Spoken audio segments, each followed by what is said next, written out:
Let us pray. Our Divine Father, as we conclude for this week our work in this assembly, we renew our thanks and ask that we may continue our work under your guidance. Amen.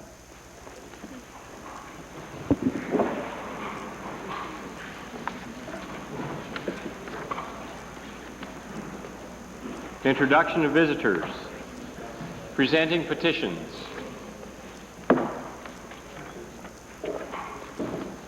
Reading and receiving petitions. Member for Pinocarimby.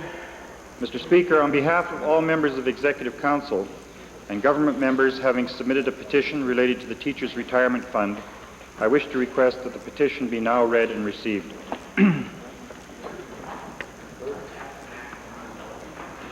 We, the undersigned, as professional staff members of various schools, urge the Legislative Assembly of Alberta to accord favorable consideration to the following resolution adopted by teacher representatives at the Emergent Representative Assembly of the Alberta Teachers Association. Order, please.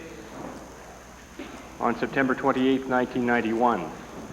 Be it resolved that the Alberta Teachers Association return to negotiations with the government with a view to concluding a new agreement in which A, teachers and the government jointly contribute the full amount of all future service costs to the Teachers' Retirement Fund. B, the government assumes full responsibility for the total unfunded liability related to past service costs and adopts an acceptable plan for retiring that debt. C, the government amends the TRF Act to provide full cost of living adjustments to pensions. And D, the other changes incorporated in the May 4th, 1991 Memorandum of Understanding are retained. Presenting reports by standing and special committees. Notices of motions. Introduction of bills. For Clover Bar. Thank you, Mr. Speaker. I request leave to introduce a bill, Bill 291, the Planning Amendment Act. The bill attempts to resolve three issues. The first is to resolve the reserve dedication requirement such that no more than 10% of the original title area may be provided as reserve. Secondly, it attempts to overcome situations where private lands may be forced to be frozen through municipal bylaws. And thirdly, it attempts to resolve to some degree the annexation disputes among and between municipalities through a joint general planning process. The Honourable Member for Clover Bar has moved first reading to Bill 291, Planning Amendment Act. Those in favor of first reading, please say aye. Aye. Opposed, please say no. Carried. Bill number 291, Planning Amendment Act, introduced by the Honourable Member Mr. Gazelle, is now read a first time. Tabling returns and reports. Treasurer. Accounts for the year ended March 31st, 91. Copies are made available to all members. Minister of Technology, Research and Telecommunications. My pleasure to table the 18th annual report for Access Network.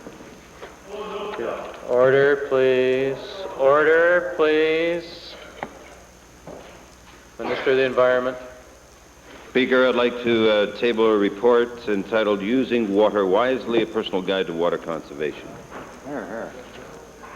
Member for Tabor-Warner. Speaker, it is my pleasure to table 4 copies of the 1990-91 annual report of the Auditor General. This is done in accordance with the requirements of Section 19, subsection 4 of the Auditor General's Act.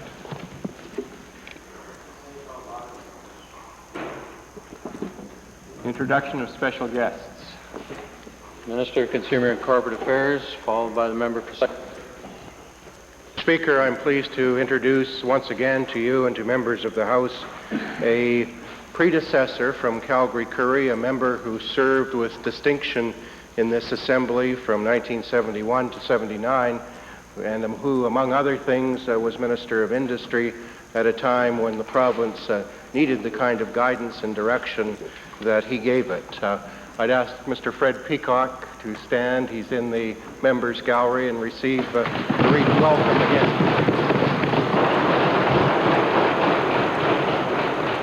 Cypress Red, please. Mr. Speaker, it's my pleasure to rise today to introduce a group of school children from Senator Gershaw High in Bow Island, accompanied by their teacher, Mr. Brian Moan, and parents, Dr. Jerry Woodruff, Miss Bev Horvey, and Mrs. Uda Thacker, if they could rise and receive the warm welcome of the Assembly.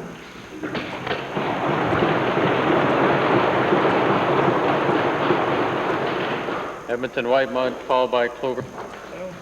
Mr. Speaker, it's my pleasure to introduce to you and through you to members of the Assembly 47 bright students from the fine school of Richard Secord in Whitemud. They're accompanied this morning by two teachers, Mr. Caldwell and Mrs. Knutson. They're seated in the public gallery. If they would please stand and get the warm welcome of this House.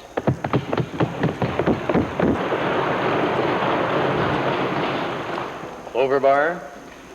Mr. Speaker, it's a pleasure this morning to introduce to you and to the members of this Assembly Mr. Alexandruk and Mrs. Clark, who are the teachers for 41 students that are visiting us today from the Fort Saskatchewan Elementary School. They're also accompanied by Mrs. Anderson, Mrs. Gerard, Miss Shanks, and Mrs. Plouffe. Mr. Speaker, Mr. Alexandruk has brought his grade 6 students on an annual basis, and I believe, to this legislature, and I believe this is his 18th year of visiting the legislature. I hope the students and our guests enjoy the tour of the legislature and their visit as much as we enjoy having them here. Would our visitors who are seated in both galleries please rise, and I would ask the members to extend their warm welcome.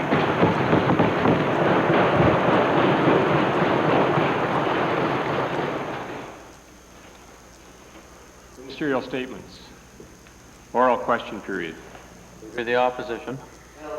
Mr. Speaker, today is Show and Tell Day of public accounts, and also the annual report of the Auditor General was released today, Mr. Speaker. And if you quickly go through the Auditor General's report, it shows, Mr. Speaker, that the finances of Alberta are in worse shape than the government acknowledges, Mr. Speaker. Now, that's no surprise to anybody that's been following the scene, Mr. Speaker.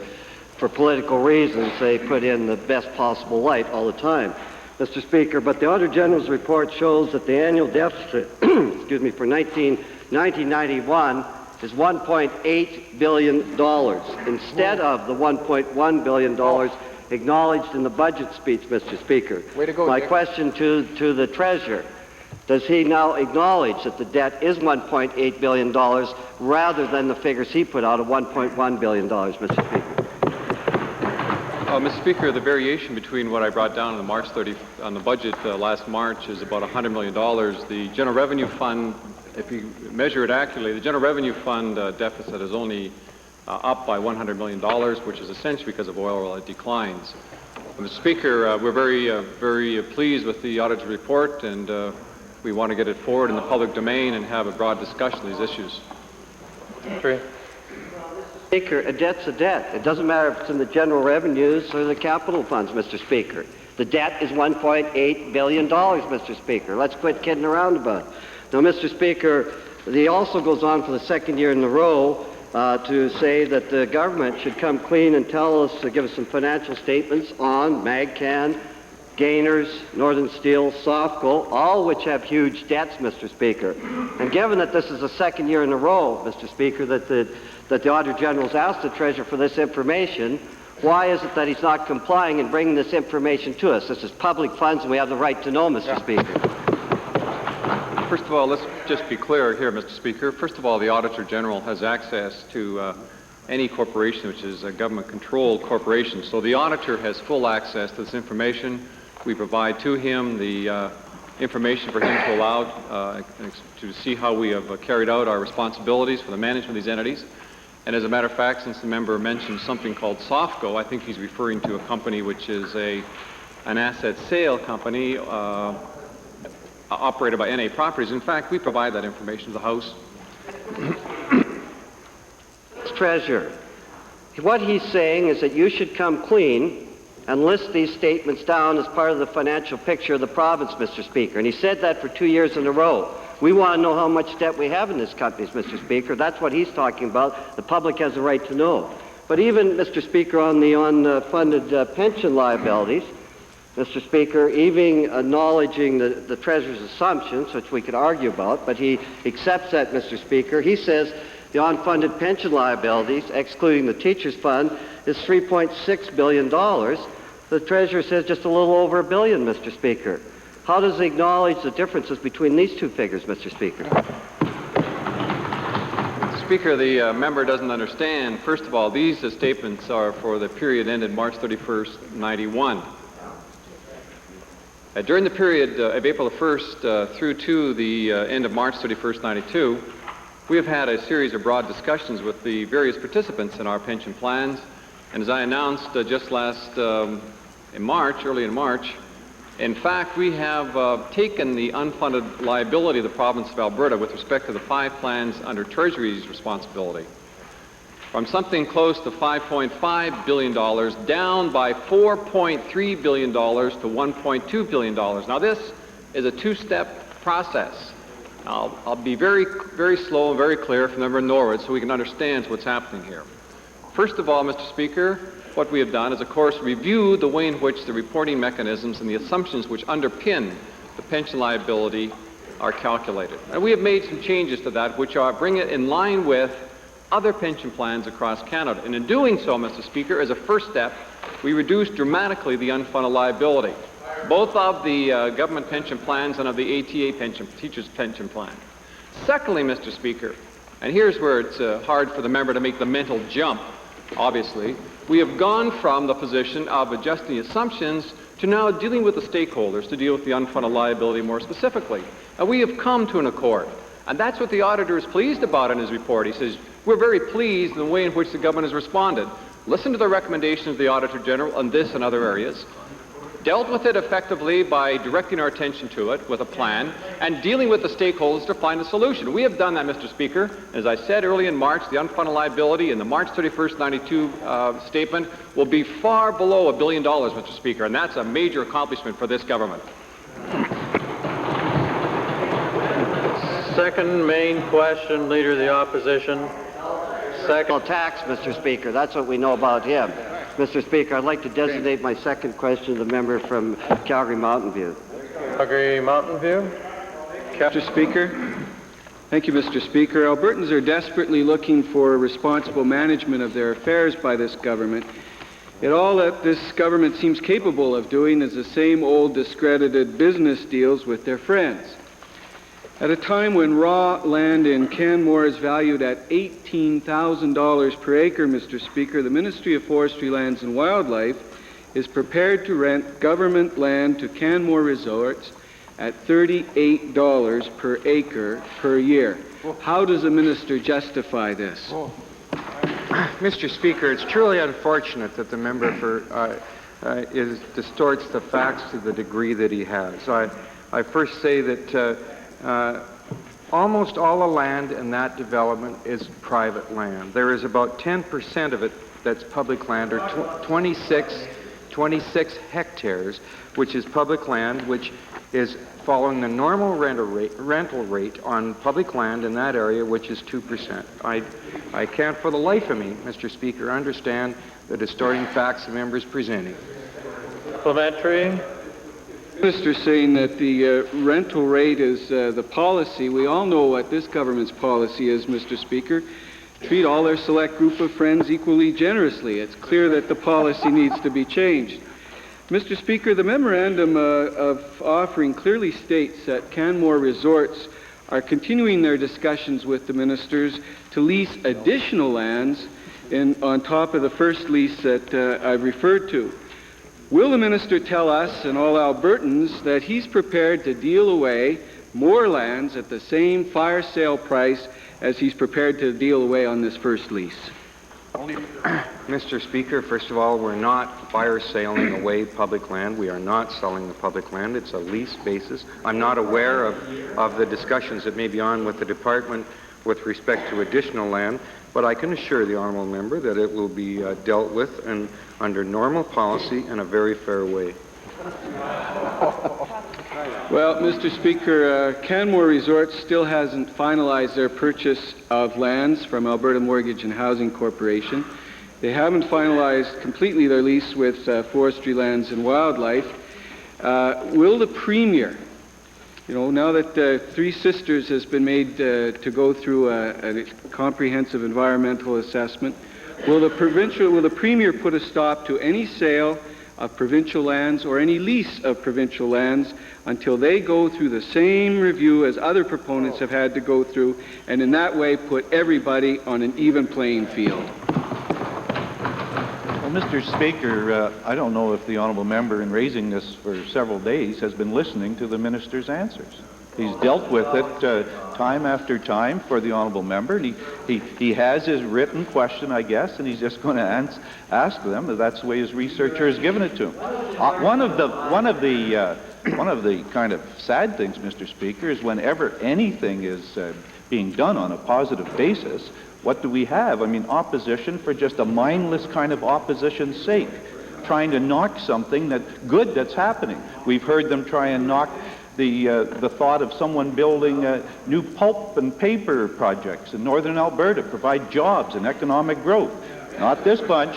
I mean, they like it when unemployment is higher. I mean, these folks are happy. These folks are happy when the price of oil goes down. I mean, they are such mindless opposition here, Mr. Speaker, that the people of Alberta surely must say just negative, negative, negative. Negative, negative, negative.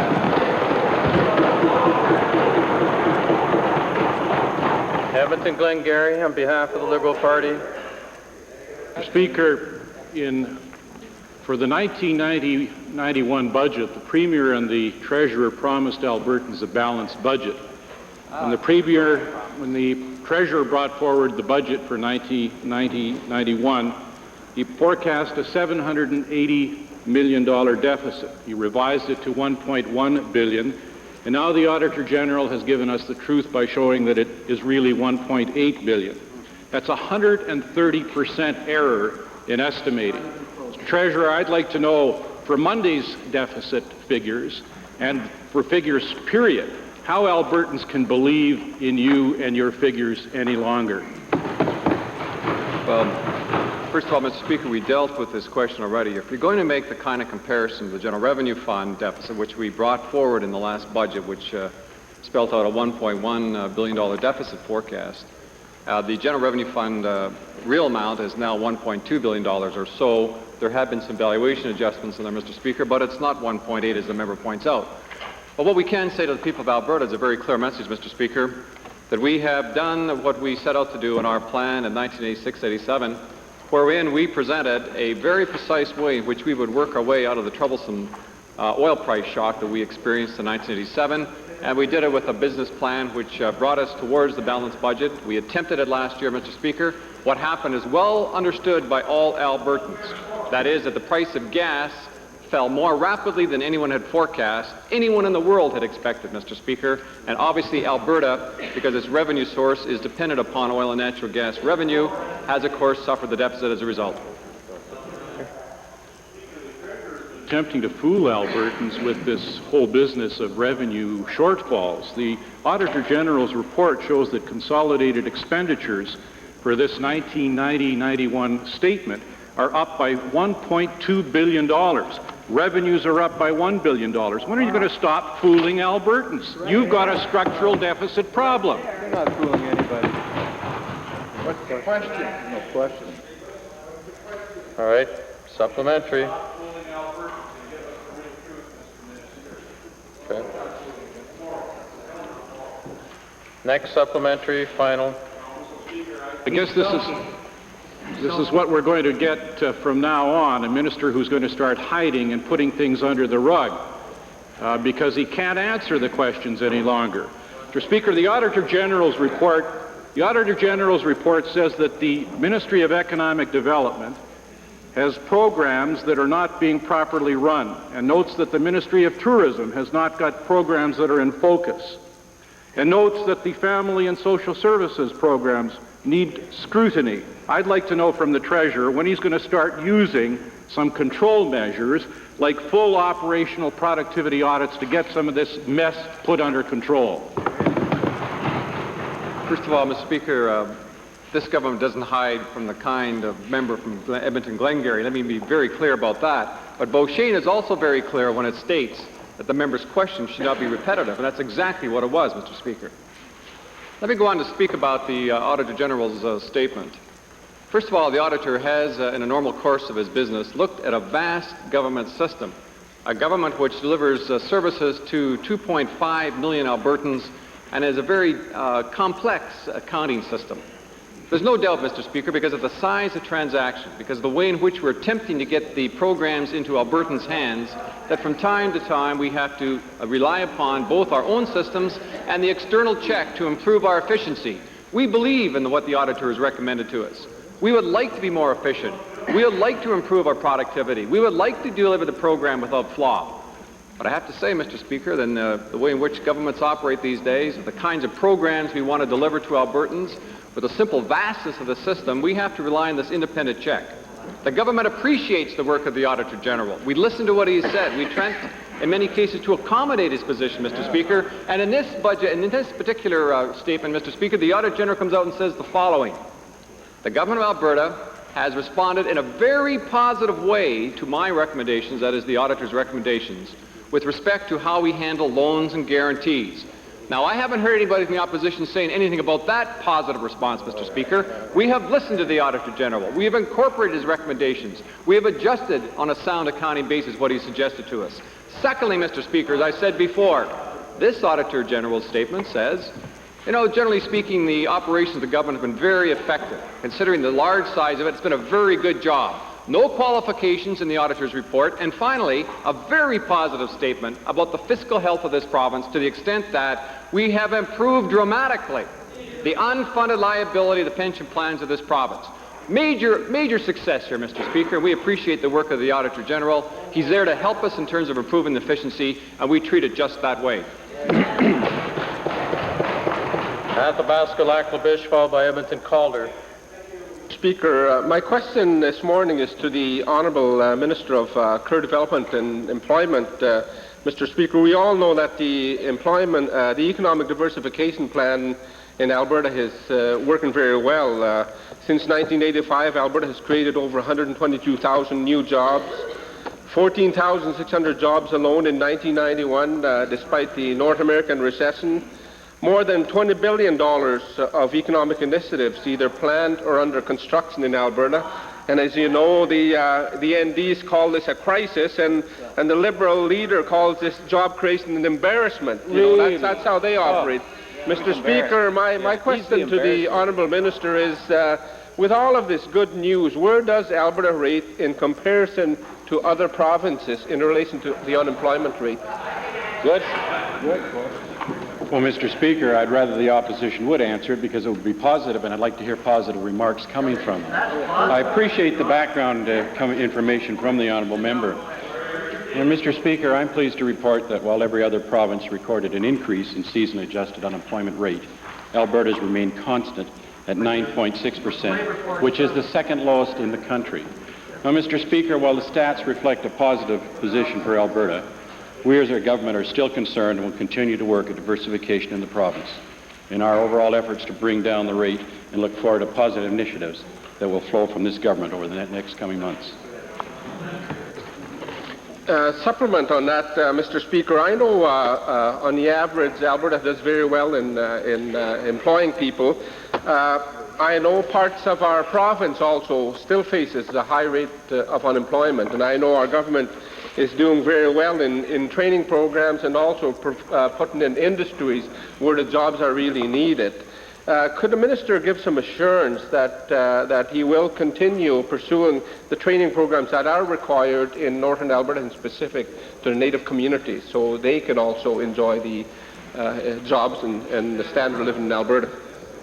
Well, Mr. Speaker, it's a very important area, and all of Northern Alberta is facing an economic downturn in relation to some of the projects, and we see some increases in interest as a result of the forestry sector, and we predict that a strong growth area as well. But I'd like to say that we're as well involved in various communities such as Slave Lake, Fort McMurray, and the members' own community of Lac La Biche, and we'll be implementing a mobile industrial training center in 2 centers in the north, and we look forward to positive results from those 2 projects. Calder. Since the Minister of Family and Social Services has tightened up on the policy of emergency food vouchers, he has left many people and their children destitute. Volunteer agencies do not have the resources to pick up the load, and nor is it their responsibility. Given that the Minister should be ensuring that people's basic needs are met, I'd like to ask him, what provisions has he made to ensure that families and their children who are receiving assistance are fed properly? Mr. Speaker, this minister and this government provides hundreds of millions of dollars through the Supports for Independence program to Albertans in need across this province. Mr. Speaker, the member knows full well that last year there were substantive increases, as high as 19%, Mr. Speaker, to the food rates provided for children. Mr. Speaker, clearly this government is committed to supporting those families in need. I might add, the member knows full well that this year, because of the additional needs that we saw across this province, we added another $148 million in special warrants alone, Mr. Speaker. Clearly, we are committed to making sure those basic needs are being met and provided for. Well, Mr. Speaker, I sent a letter to the Minister on Wednesday, and I'll table it right now, which I described how a woman came into my office and sat crying because she had to feed her children popcorn the night before for supper. She had been refused an emergency food voucher because she was told she was given one the month before. And I'd like to ask the Minister, will the Minister recognize that this is a serious problem, and he has offered to help her budget, but a budget will not feed her children? Will the Minister recognize that this is a serious problem throughout the whole province and change his policy to ensure that these families and their children have access to emergency food vouchers so that they have enough to eat? Mr. Speaker, I did receive the honourable member's letter. I noted that there wasn't a client's name in that letter or a specific reference. I also noted, and I was rather perplexed, it was April the 8th, and the member pointed out that a client had come into her office on April the 8th, Mr. Speaker. This is the beginning of the month. And I was kind of confused. I mean, this person has just received their full month's benefits, and she is trying to suggest that a $20 emergency food voucher is going to solve this person's problems for the other 20 days of this month. Mr. Speaker, that's just not the case. But again, I'll reiterate, Mr. Speaker, that we continue to stand committed to make sure that we're meeting those basic needs of food, shelter, and clothing, and we still, Mr. Speaker, stand committed to being able to provide emergency vouchers in true emergency situations. Edmonton Whitemud. Mr. Speaker, it appears that the provincial treasurer is attempting to scam the municipalities out of hundreds of millions of dollars of their own money in an attempt to put another Band-Aid on his budget.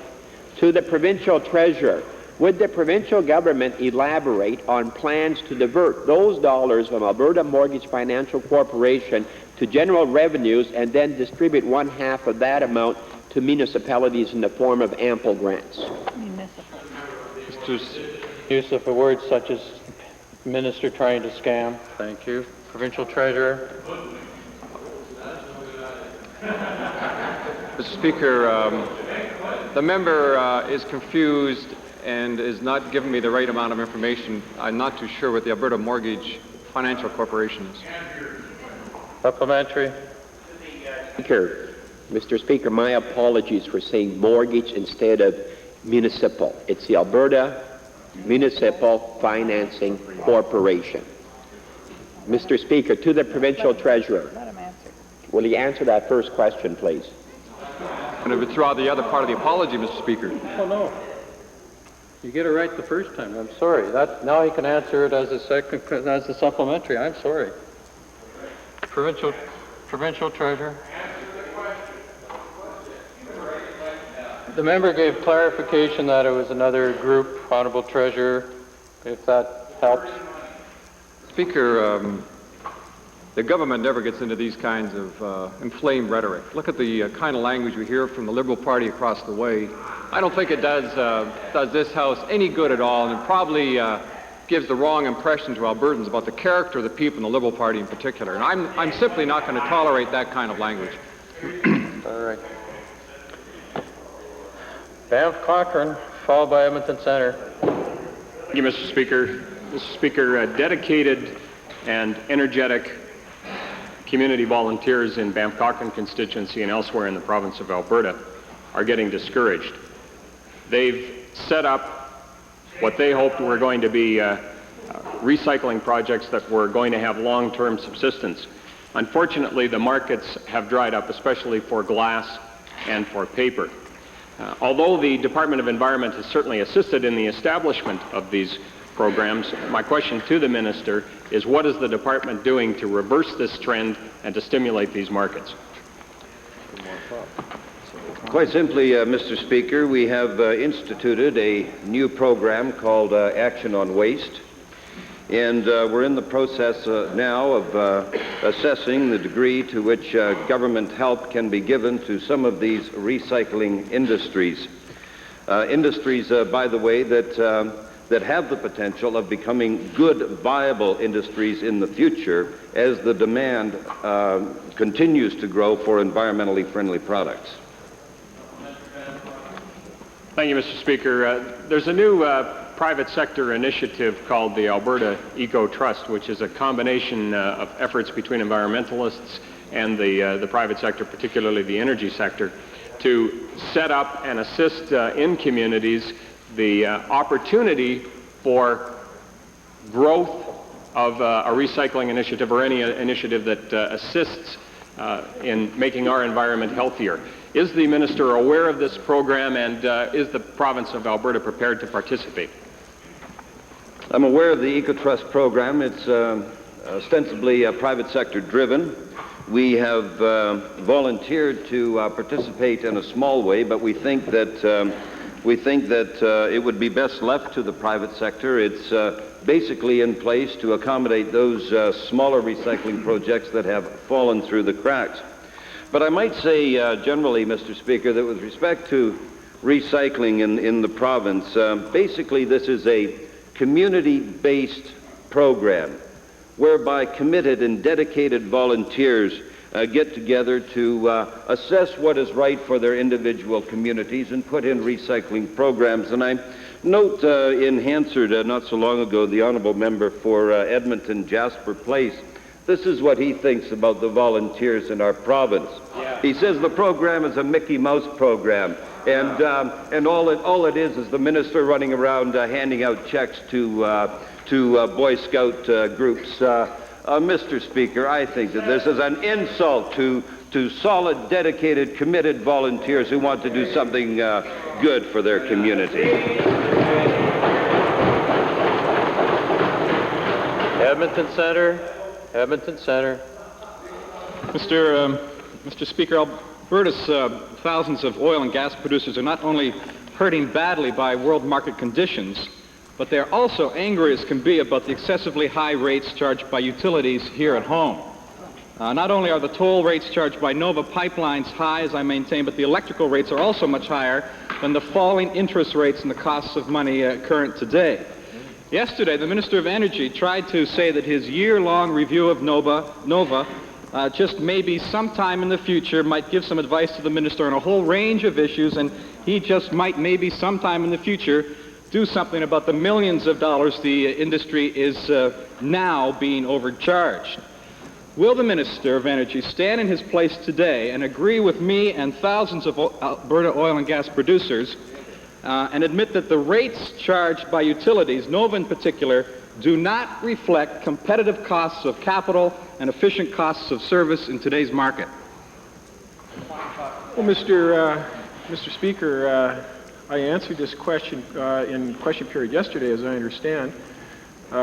We have a public utilities board in this province that is quasi-judicial, that sets the utility rates based on precedent, based on the North American context, and makes decisions on return on equity. The Canadian Petroleum Association and IPAC will be having a full hearing in July before the Public Utilities Board to express their views on equity rate of return. Okay. Surprised that the Minister of Energy in this province doesn't have his own views, one way or other, on this very important issue, Mr. Speaker, because I think it's unacceptable that in this energy-rich province we don't give industry competitive edge with lower pipeline and electrical charges. But, Mr. Speaker, given that among the better methods of getting utilities to perform more efficiently and lowering their rates charged to consumers is called incentive rate regulation, and given that the National Energy Board is having a public consultation on this methodology with everyone in the field except the Alberta government and NOVA, will the Minister of Energy contact the Secretary of the National Energy Board and become a full participant in this development on behalf of the thousands of Alberta oil and gas producers who are being overcharged and undervalued? Yeah. Mr. Speaker, unlike the honourable member, I refuse to obstruct the quasi-judicial nature of the Public Utilities Board. That board has a fine record of setting utility rates in this province, and unlike the honourable member, I will not impose my personal views on this very important regulatory process. Mr. Speaker, the honourable member should know, and I am about to let him know, that I have spoken to the chairman and 2 members of the Public Utilities Board about incentive rate making.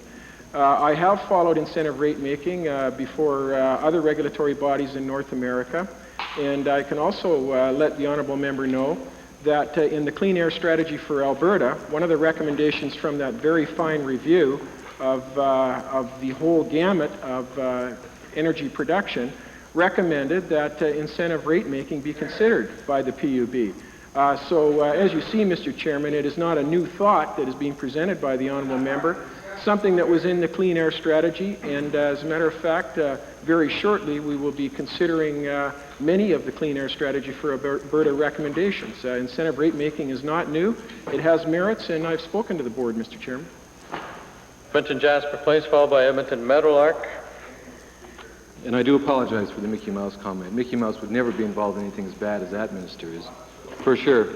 Anyway, because of the government caucus refusal to support a ban on trade in endangered species wildlife parts, you can still buy elephant hide boots here in the city of Edmonton.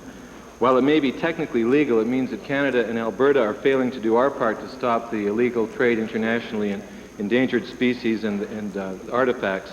And it also is probably a violation of the Convention on International Trade in Endangered Species. I'll ask the Minister of Forestry, Land and Wildlife that the government will now take action that's available to it under Section 96(1) of the Wildlife Act relating to possession, transportation, importation, trafficking in exotic wildlife, and ban the sale of these artifacts in Alberta immediately.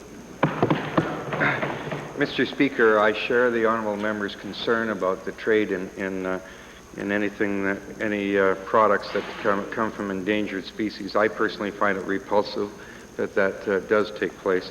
Alberta is a very strong supporter with Canada of the Convention on the International Trade on Endangered Species, and under, I believe it's Appendix 1 in my cursory review at this point, it's totally illegal to trade in something like elephant boots.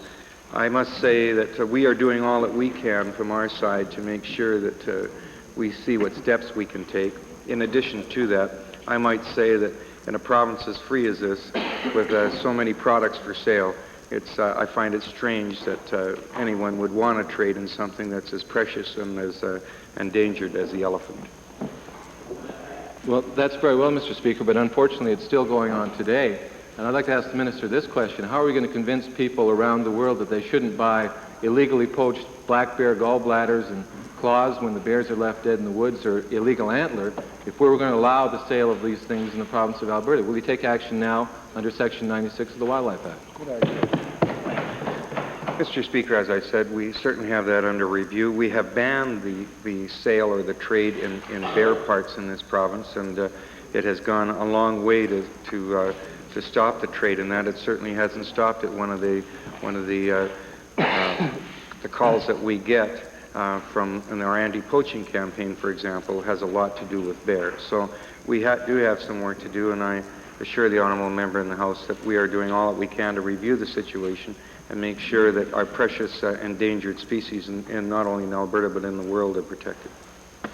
Meadowlark. Thanks, Mr. Speaker. Mr. Speaker, last week, somewhere in Wonderland, the Treasurer actually said to Alice, these deficits are okay because we've controlled expenditures. How can this Treasurer claim to have controlled expenditures in 1991 when these expenditures were up $500 million over his original budget?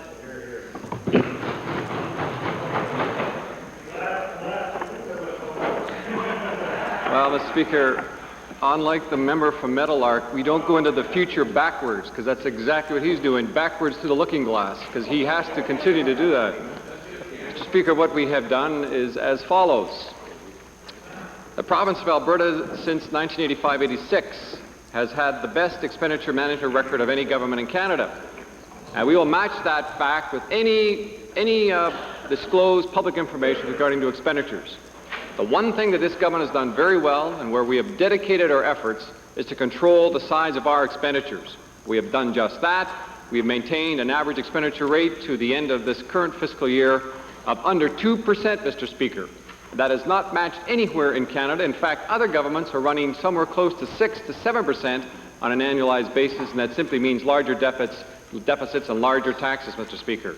We have controlled expenditures, Mr. Speaker. We will match our record against any government in Canada, and we intend to focus our efforts on what we can control. We're doing just that, the amount of money that we spend.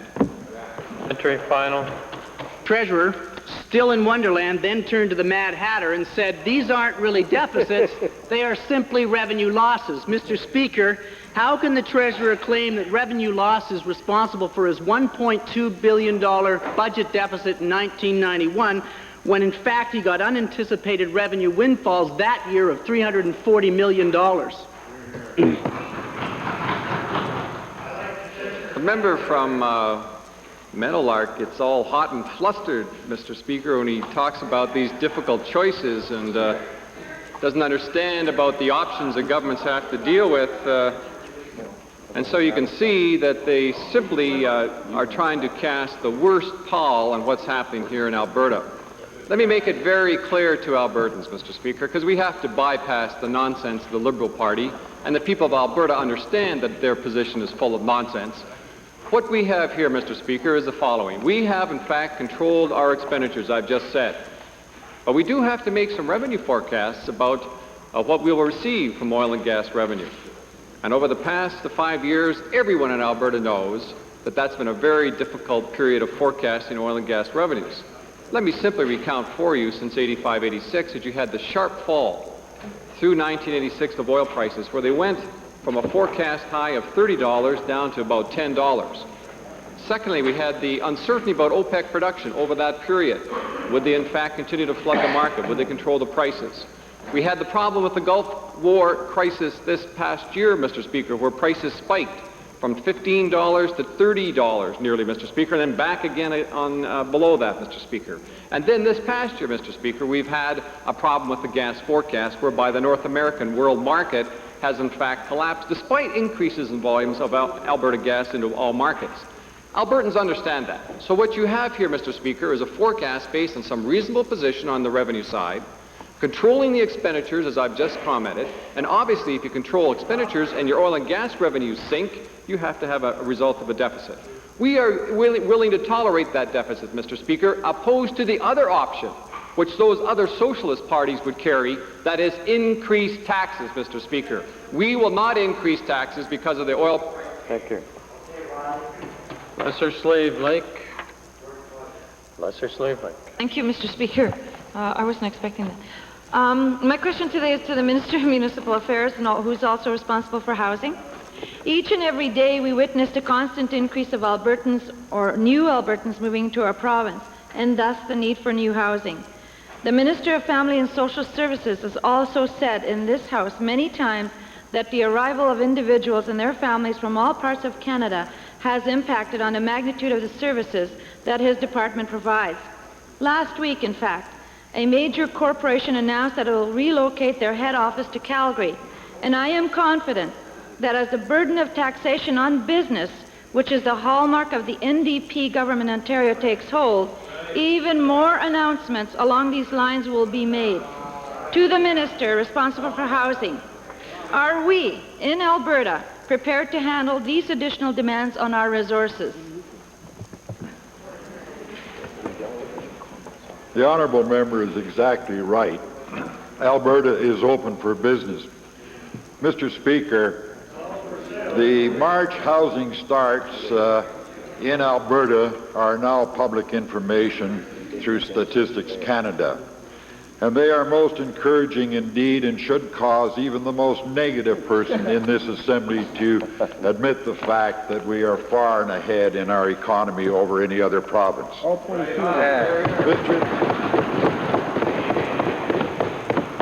Mr. Speaker, in March, housing starts for 1991 were 25% over the previous month, 1992. But more startling, Mr. Speaker, is the fact that the housing starts for March 1992 over 1991 for the same year are in fact up 89%. 89%. Well, Mr. Speaker, the question referred to the ability of this province to handle new people coming in, and I want to assure the honourable member in this assembly that there is no question in the minister's mind nor in this government's mind that our municipalities have the wealth of talent necessary to put in the proper housing that is necessary for anyone that comes to this province. Supplementary. Hear that at least we were able to accommodate the people who are moving into our province. However, will the minister undertake to ensure that the seniors' housing programs will continue to be designed to respond to my people's needs, so that seniors will not have to leave their homes to live in strange and unfamiliar surroundings, as is happening in Slave Lake, where we desperately need a lodge? Mr. Speaker, again, I would be pleased to match this province's seniors programs with any province in this country. And if there is another province that is felt is doing better, I invite whoever feels that way, and we will go together on a trip to see that province to see how we can do better. Mr. Speaker, in respect to seniors' housing, we are developing garden suites, which is an innovation that is not being picked up right across Canada. We are into modifications of seniors' homes in the regeneration program, but also modifications into the personal residences of seniors in order that they may live in their own homes as long as they would like. And my department is and will continue to work with the members' constituency, and particularly in Slave Lake, to assist there and fulfill our duty to the seniors in that community. Last August, the Attorney General released the results, or rather the non-results, of his investigation into the Hinton fuel contamination.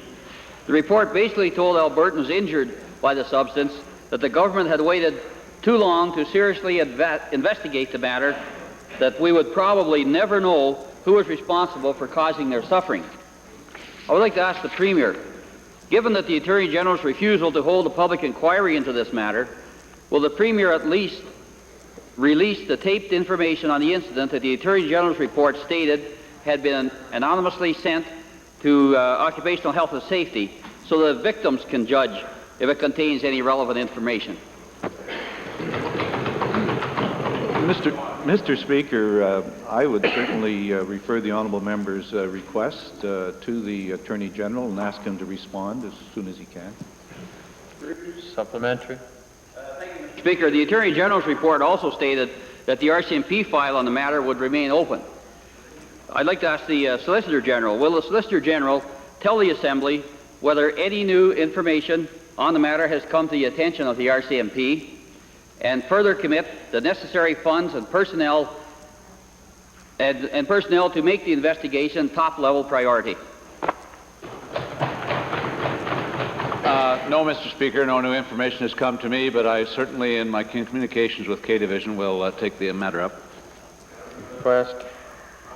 Mr. Speaker, part of the reason why this government is in trouble financially is funding of questionable projects like a riverboat down in the North Saskatchewan, and now $150,000 of CTAP funding for bungee jumping at West Edmonton Mall. My question to the minister responsible for tourism, will the minister put a stop to this provincial funding of $150,000 for bungee jumping at West Edmonton Mall?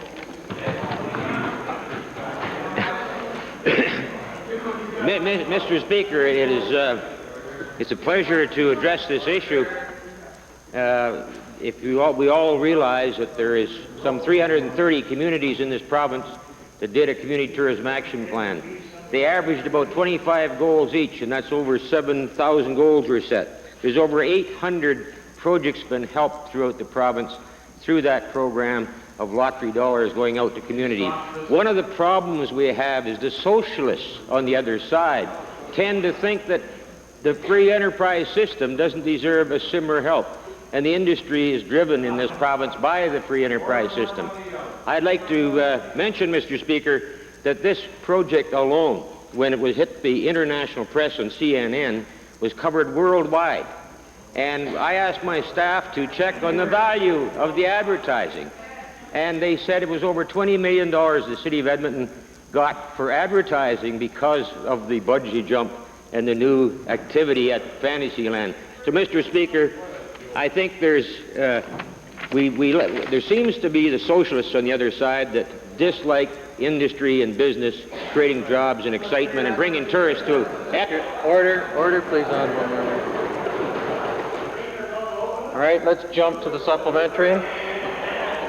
Straight to the topic at hand then, Mr. Speaker. Perhaps you can't think of any more worthwhile projects than bungee jumping. I can offer them certainly a long list. If this guy and this government is so sure about free market, and if this is such a wonderful project, why can't it stand on its own? Mr. Speaker, I think and I will send the member a set of books that shows them how the program works. The communities that did community tourism action plans definitely, if a proponent goes forward, goes to the Community Tourism Action Program Committee at the local level, they approve it, the community approves it, and then it goes to the industry, TIALTA, who are looking for four things to make sure it's capital in nature, that it's tourism related, that it's financially viable, and they have the balance of the cash to make sure it's economically viable, and that it has been endorsed by the local community. This is not a provincial decision, Mr. Speaker. This decision is made by the City of Edmonton and the Community Tourism Action Program, and is not made by the Government of Alberta. Is clearly all the rest are the same way.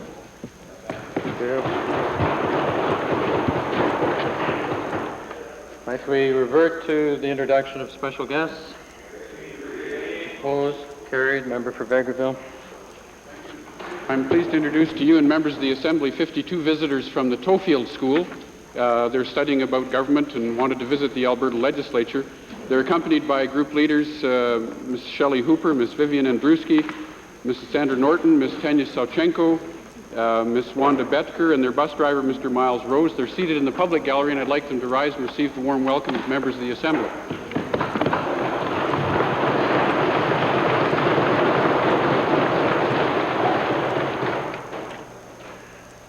We have two items of a procedural nature which arose yesterday. The first is to inform the House that in accord with Standing Order 35, written question number 284, as presented by the member for Calgary-McKnight, will be transferred to the order paper as a motion for return.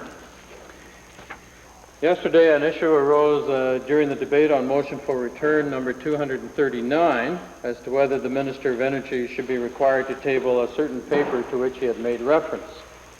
The Minister immediately provided a copy of that document to the Chair. The papers, upon examination, consisted of notes made in point form prepared for the Minister in anticipation of the issue under debate. These papers then were compared with the text of the Minister's words as printed in Hansard. Upon consideration of the matter, the Chair has determined that the papers used by the Minister are not of the kind which are required to be filed, and that's for two reasons. Number one, the papers were clearly notes prepared specifically for use during the debate of the issue in the House. Beauchesne, at citation 495, subsections 1 and 3, And again, Erskine May at page 396 both refer to a quote, a dispatch, or other state paper, close of quote, as being placed on the table. In the opinion of the Chair, notes of the kind as presented to me by the Minister of Energy are not state papers, and both Beauchesne and Erskine May state that the rule does not apply to memoranda. The second point is that Beauchesne, citation 495, subsection 5, states that in order to be cited, quote, a document must be quoted or specifically used to influence debate, close of quote. From the comparison with the Blues, it was clear that, that the Honourable Minister did not quote from his briefing notes extensively, and in order to specifically influence debate, the document would have had to exert some force or authority of its own. These notes were not quoted, nor do they have any force of authority of their own. They simply consist of the points the Minister wished to cover in his remarks. The Chair acknowledges the cooperation of the Minister in promptly submitting his notes. Thank you. Orders of the day. Committee of the Whole.